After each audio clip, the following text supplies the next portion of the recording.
اور جس کی گواہی نفس اور مادہ دونوں اپنے وجود سے دیتے ہیں. یعنی مادی حقائق، یہ کائنات، اس کو جب ہمارے مشاہدے سے گزارا جاتا ہے، جب اس کا تجربہ کرتے ہیں تو یہ بھی گواہی دیتی ہے، اور نفس انسانی اس کے نتیجے میں جو تصور پیدا ہوتا ہے اس کی قبولیت پر اپنی مہر لگاتا ہے. اور جس کی گواہی نفس اور مادہ دونوں اپنے وجود سے دیتے ہیں.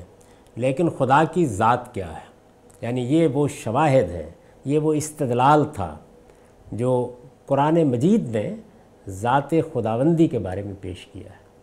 ہمیں یہ بتایا ہے کہ اس طرح نہیں ہے جس طرح کے لوگ پیش کرنے کی کوشش کرتے ہیں کہ توہمات نے جو تصورات پیدا کیے تھے وہی تحلیل اور تجزیے کے عمل سے اور تجرید کے عمل سے گزر کے ایک خدا تک پہنچے.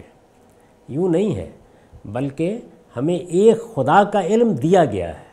وہ علم ہمارے آبا سے ملا ہے، وہ ہماری میراث ہے، وہ انسانیت کی میراث ہے. جس طرح باقی علوم ملتے ہیں اسی طرح ملا ہے. جس طرح باقی علوم جب تاریخی طور پر ملتے ہیں تو وہ ایک دور کے تجربے اور مشاہدے پر مبنی علوم ہوتے ہیں.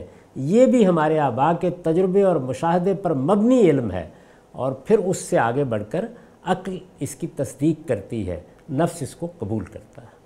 یہ تین چیزیں اگر کسی تصور کے ساتھ اکٹھی ہو جائیں تو اس سے زیادہ بڑی حقیقت کوئی نہیں ہوتی. یہ استدلال یا یہ شواہد ہے جو قرآن مجید پیش کرتا ہے ذات خداوندی کے بارے میں. لیکن خدا کی ذات کیا ہے؟ یعنی اب ظاہر ہے کہ اگلا سوال یہ پیدا ہوتا ہے کہ یہ بات تو ٹھیک ہو گئی کہ ایک خالق ہے، ہم مخلوق ہیں اور وہ ہمارا بنانے والا ہے، وہی تنہا خالق ہے، یہ بات ٹھیک، لیکن اس کی ذات کیا ہے؟ یعنی کیا وہ ہماری ہی طرح ہے یا کوئی اور ہستی ہے؟ اس کی ذات کیا ہے؟ اس کی صفات کیا ہے؟ اس لیے کہ ہم اس دنیا کے اندر ان دونوں ہی چیزوں سے پہچانتے ہیں کسی چیز کو، ذات، صفات. وہ سنن کیا ہیں جو اس نے اپنی ذات کے لیے مقرر کر رکھے ہیں؟ اگر وہ ایک زندہ جاوید ہستی ہے، وہ خداوند ہے، وہ اس عالم کا نظم چلا رہا ہے، تو پھر وہ کن اصولوں پر چلا رہا ہے؟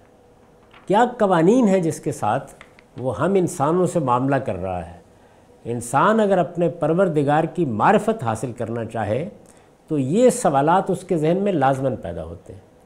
اور یہ دیکھیے کہ یہ تینوں ہی سوالات ہیں. یعنی کسی چیز کے بارے میں ہم یہ جاننا چاہتے ہیں کہ اس کی ذات کیا ہے، اس کے صفات کیا ہیں، اور اگر وہ ایک فعال ہستی ہے تو پھر اس کے معاملہ کرنے کے طریقے کیا ہیں. یہ تینوں چیزیں ہیں جن کو ہم جاننا چاہتے ہیں جب کسی چیز کی معرفت حاصل کرنا چاہتے ہیں. انسان اگر اپنے پروردگار کی معرفت حاصل کرنا چاہے تو یہ سوالات اس کے ذہن میں لازماً پیدا ہوتے ہیں. ایمان کے لیے یہ معرفت ضروری ہے، یعنی ماننا ہے تو ظاہر ہے کہ پھر ان تینوں سوالوں کا ایک واضح جواب ملنا چاہیے. قرآن نے جب اللہ تعالیٰ پر ایمان کا مطالبہ کیا ہے تو ان سوالوں کا جواب بھی دیا ہے. یعنی قرآن مجید جو سب سے بڑی بات ہے جس کا مطالبہ لے کر آیا ہے وہ کیا ہے؟ پروردگار کے ساتھ ہمارا تعلق. وہ ہمیں اس کا تعارف کراتا ہے، اس کی صفات کا تعارف کراتا ہے، اس کی ذات کا تعارف کراتا ہے، اور پھر ہم سے مطالبہ کرتا ہے کہ ہم اس پر ایمان لائیں. ہم پورے شعور کے ساتھ یہ تسلیم کریں کہ ہم مخلوق ہیں، وہ ہمارا خالق ہے، ہم ہیں کہ جن کی پرورش وہی کر رہا ہے، جن کا مالک وہی ہے، جن کا آقا وہی ہے. اس پورے عالم پر اسی کی بادشاہی قائم ہے، اور وہی ہے کہ جس کے سامنے ہمیں سر نیاز جھکانا ہے، وہی ہمارا معبود بھی ہے. یہ جب قرآن مطالبہ کرتا ہے تو پھر ان سوالوں کا جواب بھی دیتا ہے. یہ جواب کیا ہے ہم یہاں اس کی وضاحت کریں گے. یعنی اب ہم ایک ایک چیز کو لیں گے اور پہلے ذات کے معاملے کو دیکھیں گے کہ اس میں قرآن مجید نے کیا جواب دیا ہے. صفات کو ایک ایک کر کے دیکھیں گے اور پھر سنن الہیہ کا مطالعہ کریں گے. ان سب چیزوں کا مطالعہ کرنے سے پہلے چند چیزوں پر توجہ دلانا ضروری ہے. ایک تو یہ سمجھ لیجئے کہ ہم جب ذات خداوندی کے بارے میں یہ تصور پیش کرتے ہیں تو اس میں عقلی استدلال میں ہم مخلوقات کو پیش کر کے انسان کو توجہ دلاتے ہیں کہ دیکھیے یہ مخلوقات ہیں جو یہ چاہتی ہیں، اپنے وجود سے تقاضا کر رہی ہیں کہ ان کا ایک خالق ہونا چاہیے۔ اس استدلال کو جب سادہ طریقے سے پیش کر دیا جاتا ہے تو بالعموم ایک عامیانہ سا سوال ہوتا ہے اس پر، اور وہ یہ کہ بہت اچھی بات ہے اگر آپ یہ کہتے ہیں کہ تمام مخلوقات کا ایک خالق ہے، تو پھر یہ بتائیے اس خالق کا خالق کون ہے؟ یہ سوال اپنی ذات میں ایک غلط سوال ہے۔ یہ کیوں غلط ہے اس پر متنبہ ہو جانا چاہیے۔ یعنی ہم یہ کیوں کہتے ہیں کہ اس کائنات کا ایک خالق ہونا چاہیے، میں یہ کیوں کہتا ہوں کہ میرا ایک خالق ہونا چاہیے؟ اس لیے کہ میرے تجربے اور مشاہدے میں جو کائنات آئی ہے اور اپنا وجود آیا ہے، وہ پکار کر کہہ رہا ہے کہ وہ مخلوق ہے۔ یعنی کسی شے کی اگر نوعیت ایسی ہے کہ وہ اپنی توجیہ خود کر رہی ہے، اس کو آپ دیکھتے ہیں، اس کو پرکھتے ہیں، اس کا تجربہ کرتے ہیں، وہ آپ کے مشاہدے میں آتی ہے اور وہ ہر پہلو سے اپنی توجیہ کر دیتی ہے، اپنے وجود کو ایکسپلین کر دیتی ہے، وہ کوئی سوال پیدا نہیں کرتی، تو آپ کیوں اس کا خالق ڈھونڈیں گے؟ تو یہ جو ہم اس کائنات کا خالق مانتے ہیں یا یہ کہتے ہیں کہ اس کائنات کا خالق ہونا چاہیے، تو اس کی بنیاد وہ استقرا ہے۔ یعنی یہ کائنات، اس کی تمام مخلوقات، یہ جس درجے میں بھی ہمارے مشاہدے میں آتی ہیں، یعنی ابتدائی سطح پر آئیں، ایک دہقان کی سطح پر آئیں، ایک صحرا کے بدو کی سطح پر آئیں یا ایک سائنسدان کی سطح پر آئیں، یہ اپنی ایکسپلیشن دینے سے قاصر رہ جاتی ہیں اور اپنے وجود کے بارے میں یہ اذعان پیدا کرتی ہیں کہ یہ مخلوق ہیں، بنی ہوئی ہیں۔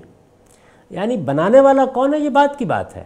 میرے سامنے یہ میز پڑی ہوئی ہے، یہ کتاب لکھی ہوئی ہے، یہ اپنے وجود سے یہ بتا رہی ہے کہ یہ ایک تصنیف ہے، یہ ایک تخلیق ہے، یہ ایک مخلوق ہے، بنی ہوئی ہے، یہ کریٹڈ ہے۔ اس کا یہ مشاہدہ ہے جو یہ سوال پیدا کر دیتا ہے کہ پھر اس کا مصنف کون ہے، اس کا خالق کون ہے، وہ کون سا ہاتھ ہے، وہ کارپینٹر کون ہے کہ جس نے اس کو وجود بخشا ہے۔ تو شے کا مطالعہ، ذات خداوندی کے ساتھ اگر ملاقات کا شرف حاصل ہوتا ہے اور وہاں جا کر بھی یہ معلوم ہوتا ہے کہ وہ ذات اپنے وجود کی ایکسپلیشن نہیں دے رہی، یعنی گویا وہ بھی وہی سوال پیدا کر رہی ہے جو ایک میز کو دیکھ کر، جو سیاروں کو دیکھ کر، جو کائنات کو دیکھ کر، جو ان گوناگوں مخلوقات کو دیکھ کر پیدا ہو گیا تھا۔ تو عقل انسانی کہتی ہے کہ پھر اس کے بھی خالق کا آپ تقاضا کریں۔ یعنی اگر بالفرض تھوڑی دیر کے لیے برسبیل تنزل یہ بات مان لیجئے، تو یہ شے ہے جو اپنے وجود میں پہلے اپنے مخلوق ہونے کا اذعان پیدا کرتی ہے، تب یہ سوال پیدا ہوتا ہے کہ اس کا خالق ہونا چاہیے۔ یہ کائنات کرتی ہے۔ قرآن کہتا ہے کہ جب خالق سے ملاقات ہوگی تو ایسا نہیں ہوگا۔ دوسری چیز کیا ہے؟ دوسری چیز یہ ہے جس پر بہت متنبہ ہونا چاہیے، وہ یہ کہ ہم جو کچھ بھی اس دنیا میں علم رکھتے ہیں، اس علم میں یہ ضروری ہوتا ہے کہ وہ چیزیں یا تو ہمارے مشاہدے میں آئیں یا کم سے کم ان کا ہم تصور پیدا کر سکیں۔ یہ جو ہمارا طریقہ ہے، اس کی بنیاد پر قرآن مجید نے ایک اسلوب اپنایا ہے جس کو وہ متشابہات کا اسلوب کہتا ہے۔ ایک مثال سے سمجھ لیجئے، یعنی ہمیں یہ بتایا گیا ہے کہ جس طرح یہ دنیا ہمارے لیے بنائی گئی ہے، جب ایک وقت آ جائے گا اللہ تعالیٰ اس دنیا کو ختم کریں گے تو پھر انہی زمین و آسمان کو اٹھا کر نئے زمین و آسمان میں تبدیل کر دیا جائے گا، اور اس میں ایک جنت بھی ہوگی اور جہنم بھی ہوگی، یہ بتایا گیا۔ اب ظاہر ہے کہ یہ کیا چیز ہے؟ یعنی پہلی بات یہ بتا دی گئی کہ جو میٹیریل ہے، جو مادہ استعمال ہونا ہے، وہ یہی ہے جس میں تم اب بیٹھے ہوئے ہو۔ یوم تبدل الارض غیر الارض والسماوات، یعنی کیسے بنائی جائے گی جنت، کیسے وجود میں آئے گی جہنم۔ تو یہ بتایا گیا کہ اسی دنیا کو، یہ جو دنیا تم کو نظر آ رہی ہے، یہ جو ارض و سماوات نظر آ رہے ہیں، یہ جو عظیم کائنات نظر آ رہی ہے، اس کو اٹھا کر اسی مادے کو، اسی میٹیریل کو ایک نئے زمین و آسمان میں تبدیل کر دیا جائے گا۔ تو اب یہ ممکن ہو گیا کہ ہمارے پاس جو چیزیں موجود ہیں ان کے مشابہ ایک تصور پیدا کر کے ہمیں جنت کا کچھ تعارف کرا دیا جائے۔ یعنی گویا یوں سمجھ لیجئے کہ وہ جنت کیسی ہوگی، وہ دنیا کیسی ہوگی، اپنی حقیقت کے لحاظ سے وہ جیسی بھی ہوگی، اس کی ایک جھلک ہم یہاں دیکھ سکتے ہیں۔ تو اس سے تمثیل کے ذریعے سے علم حاصل کرنے کا راستہ پیدا ہو جاتا ہے۔ ذات خداوندی کے بارے میں یہ ممکن نہیں ہے۔ چنانچہ کہا ہے قرآن مجید نے کہ لا تضربوا للہ الامثال۔ یہ جو تمام مباحث آپ کو علم کلام اور فلسفے میں نظر آتے ہیں، ان کی بنیاد میں یہی غلطی کار فرما ہے۔ یعنی اس میں اصل میں انسان کے یہاں صفات کیسے متصادم ہوتی ہیں، انسان سے ان صفات کا کیسے ظہور ہوتا ہے، اس کو بنیاد بنا کر ذات خداوندی کو سمجھنے کی کوشش کی گئی ہے۔ اور جب آپ یہ کام کرتے ہیں تو اصل میں آپ تمثیل کا طریقہ اختیار کر رہے ہوتے ہیں، اور تمثیل کا طریقہ صرف وہیں اختیار کیا جا سکتا ہے جہاں مماثلت کی کوئی صورت موجود ہو، بنیاد موجود ہو۔ قرآن مجید یہ کہتا ہے کہ ایسی کوئی مماثلت کی بنیاد اللہ تعالیٰ کے معاملے میں تمہارے اندر یا تمہارے عالم میں موجود نہیں ہے۔ صفات کا ایک ہلکا سا پرتو پایا جاتا ہے، اس لیے کسی حد تک ان کا تصور کر سکتے ہو، لیکن وہ بھی ذات خداوندی میں جس طرح پائی جاتی ہیں اس کی کوئی مثال تمہارے پاس موجود نہیں ہے۔ چنانچہ سب سے بڑھ کر یعنی جنت دوزخ کے بارے میں تمثیل اور تشبیہ کا طریقہ اختیار کیا گیا۔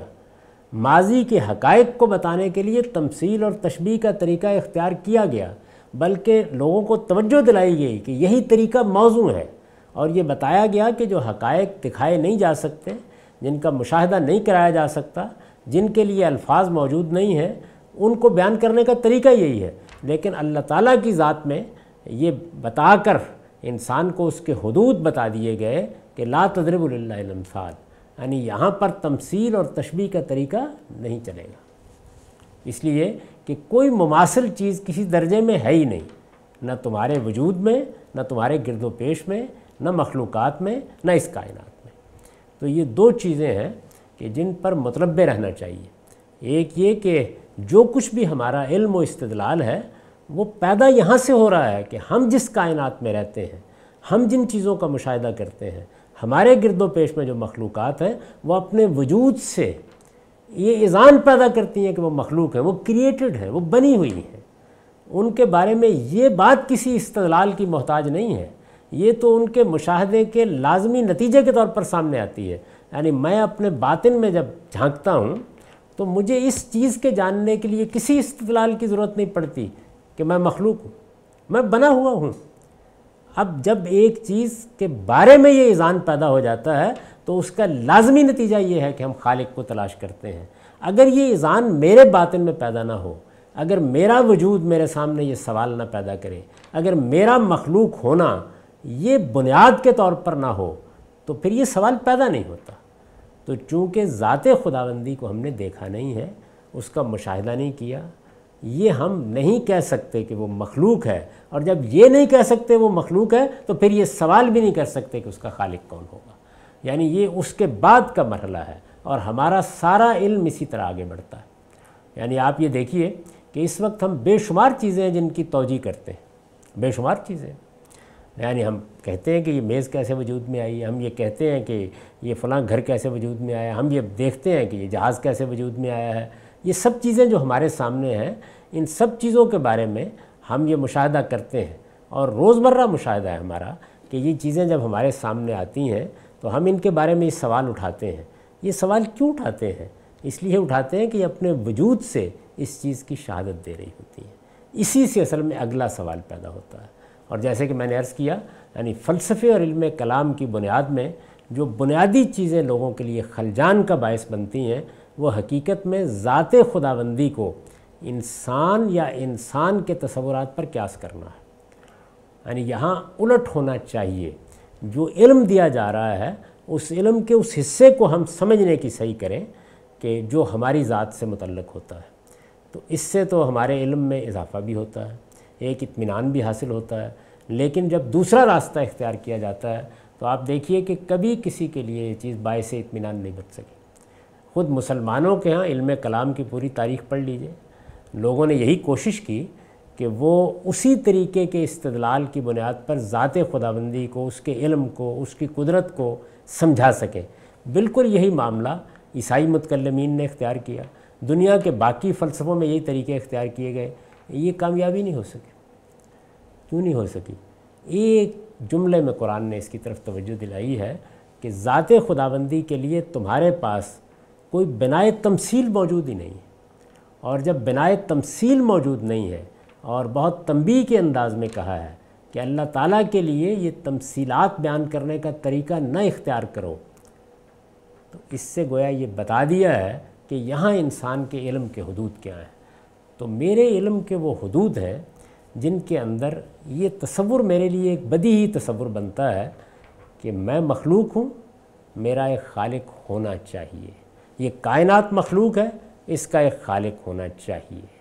میری تاریخ یہ تصور مجھے منتقل کرتی ہے، انسانیت کی پوری میراث ایک آسمانی خدا کا تصور مجھے دے رہی ہے، اس کی تاریخ قرآن مجید نے تصحیح کر کے مجھے سنا دی ہے، اور پھر اس سب سے آگے بڑھ کر میرا نفس اس کی قبولیت کے لیے بیتاب ہے۔ باطن میں جھانک کے دیکھ لیجئے، یعنی جیسے ہی آپ تنہائی میں کہیں بیٹھ کر، خلوت میں بیٹھ کر چند لمحوں کے لیے تصور کریں گے کہ اس کائنات کا کوئی خالق نہیں ہے، ایک ایسے خلا سے دوچار ہو جائیں گے جس کو بھرنے والی کوئی چیز اس عالم میں موجود نہیں ہے، سوائے اس کے کہ سر جھٹک کر یہ کہہ کر اپنے آپ کو مطمئن کر لیں کہ میں اس پر سوچنے کے لیے تیار نہیں۔ یہ ایسی غیر معمولی چیز ہے، ایسی غیر معمولی چیز ہے۔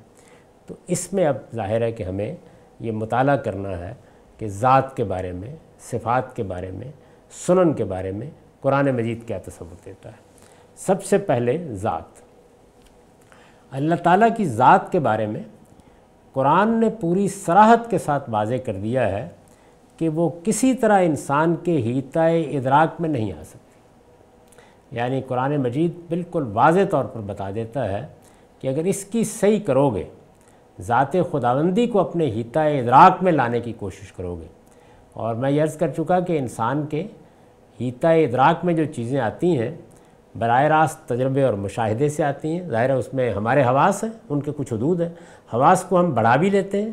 اس وقت ہماری جتنی تحقیقات ہیں یا سائنس میں جو کارنامے انسان نے دکھائے ہیں، ان کو اگر ایک لفظ میں بیان کریں تو وہ کیا ہے؟ اس میں ہمارے حواس کی قوت کو بہت بڑھا دیا گیا ہے، غیر معمولی طور پر بڑھا دیا گیا ہے۔ تو یا اس طرح ہمارے حیطۂ ادراک میں آئیں گی، یا پھر استنباط کا طریقہ اختیار کیا جائے گا، اور استنباط کے طریقے میں کوئی محسوس ہوتا ہے جس سے نامحسوس تک ہم پہنچتے ہیں۔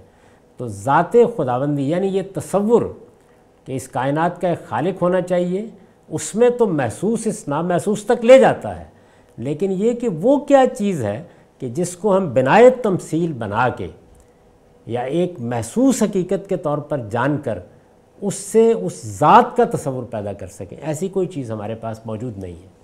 تو اس لیے پہلی چیز جس کی طرف قرآن مجید نے توجہ دلائی اور متنبہ کیا وہ یہ ہے کہ کسی طرح انسان کے حیطۂ ادراک میں وہ ذات نہیں آ سکتی۔ تو گویا پہلے ہی مرحلے میں یہ بتا دیا کہ ذات کو گرفت میں لانے کی کوشش مت کرو، اس میں ایاز قدر خود بشناس۔ میں نے کئی مرتبہ اس جانب توجہ دلائی ہے کہ انسان نے حقیقت تک پہنچنے کے لیے جب اپنی عقل کا راستہ اختیار کیا تو عقل ایسے ہی کام کرے گی نا، یعنی کچھ بدیہات ہوں گی، کچھ اضطراری علم ہوگا، کچھ مقدمات وجود میں آ جائیں گے، ان سے کچھ چیزوں کا استخراج کیا جائے گا، ان کو ڈیڈکٹ کیا جائے گا، کچھ چیزوں کو انفر کیا جائے گا، ان کا استنباط کیا جائے گا۔ ایک طریقہ یہ ہے۔ اس سے جو علم وجود میں آیا اس کو ہم فلسفہ کہتے ہیں۔ اس علم کی تاریخ ہمارے سامنے ہے، وہ کہاں پہنچا اور اس نے انسان کو کہاں لا کے چھوڑ دیا، وہ ایک المناک داستان ہے۔ اس سے انسان نے بہت کچھ پایا بھی ہے۔ ہر سفر کے کچھ غیر معمولی نتائج ہوتے ہیں، یعنی جو لوگ سونا بنانے نکلے تھے وہ علم کیمیا کے وجود میں آنے کی بنیاد بن گئے۔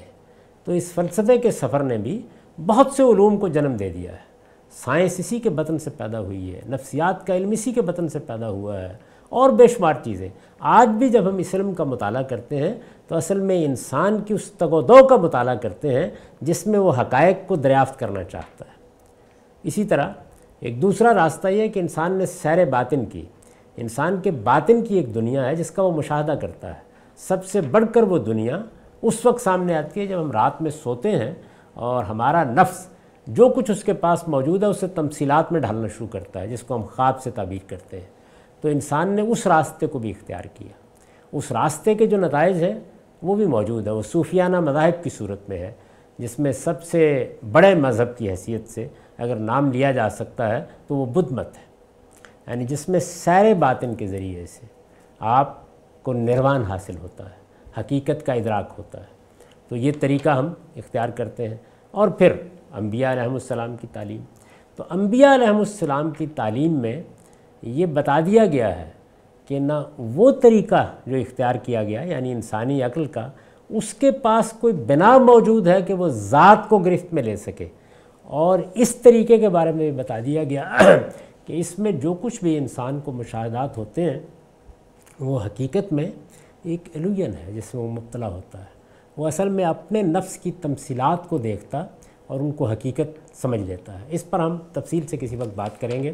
یہاں کہنا یہ مقصود ہے کہ انبیاء علیہ السلام کے ذریعے سے جو علم ہمیں دیا گیا اس میں یہ بنیادی بات واضح کر دی گئی کہ ذات یعنی ذات بحیثیت ذات وہ انسان کے حیطہ ادراک میں نہیں آ سکتی، اس لیے کہ ادراک کے ذرائع جس ہستی نے پیدا کیے ہیں وہ تو یقیناً انہیں پا سکتی ہے اور ان کا احاطہ بھی کر سکتی ہے، لیکن یہ ذرائع کسی طرح اس کا احاطہ نہیں کر سکتے جو خود ان کا احاطہ کیے ہوئے، یعنی جب وہ ذات اپنے علم سے گھیرے ہوئے ہے تمام ادراک کے ذرائع کو، تو پھر یہ کیسے اس کا ادراک کر سکتے ہیں؟ اس کو قرآن مجید نے آگے بیان بھی کیا ہے۔ اس بنیادی استدلال سے یہ بات واضح کر دی گئی ہے کہ انسان کو اپنے حدود اس میں سمجھ لینے چاہیے۔ چنانچہ آگے ہم بعض مثالیں دیکھیں گے کہ انبیاء علیہ السلام نے بھی جب یہ خواہش کی تو اس کا کیا جواب دیا گیا۔ ان تفصیلات کے لیے اب آئندہ نشست کا انتظار کیجیے۔ اقول قولی ھذا واستغفر اللہ لی ولکم ولسائر